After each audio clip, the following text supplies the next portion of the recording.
Back in 2017, Resident Evil VII brought the series back to the limelight. While Resident Evil VI suffered poor reviews, 7 found itself with critical acclaim and a total of 8.5 million sales, thanks to its return to compelling survival horror. Its success forms the basis of the upcoming Resident Evil Village, and so what better time to take a look at the 5 things you need to know about Resident Evil VII Biohazard.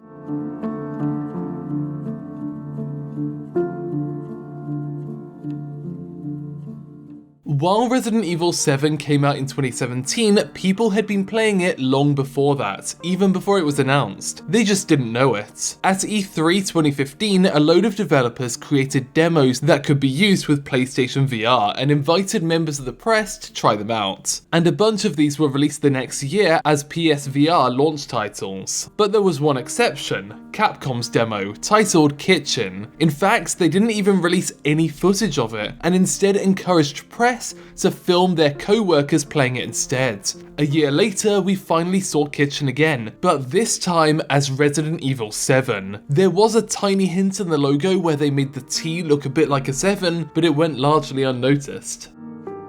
Resident Evil VII was defined by player reactions. That was the case with Kitchen, but they also tried it out with Capcom staff as well. Early in development, the team in Japan created a CG video to basically describe their vision for this return to horror. When the staff at Capcom's Western offices saw it, they started filming the reactions of their employees watching it to send back to the development team. This was early enough that they still weren't sure of the direction, but watching the overseas staff members reacting in fear made them realize that this was the right idea for Resident Evil VII.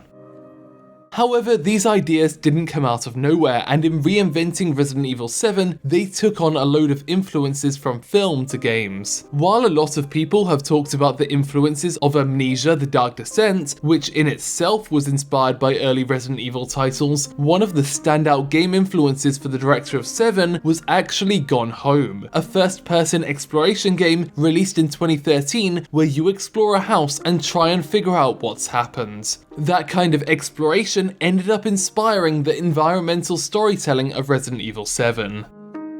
But one of the advantages Capcom had for their own storytelling was the use of RE Engine. It's one of the things that made Kitchen so horrifying. These characters looked like real people, and that's because they kind of were. One of the big parts of RE Engine is photogrammetry, allowing them to import real-life objects and people into the game as detailed 3D models with realistic textures. Add in the fact that this is compatible with VR, and it makes the experience all the more immersive. To flex, they even feature the ability to lift up and rotate objects, almost so as to prove that they haven't cut corners. They were striving for immersive horror, but in one case, they did go too far. Early on, they created a prototype for a system where you'd have to hold a button to hold your breath while walking past enemies so you can sneak past them. But when this got to the playtesting stage, they realized that their system actually worked too well. The game was so immersive that the playtesters were actually holding their own breath while holding down that button. The staff eventually figured that frequently doing this throughout the game could actually be dangerous, and so they opted to remove the feature in the end. They're just looking to scare players, not actually hurt them. Thanks for watching OTAQUEST in Japan. Feel free to subscribe to find out more about the art and creation of Japanese pop culture.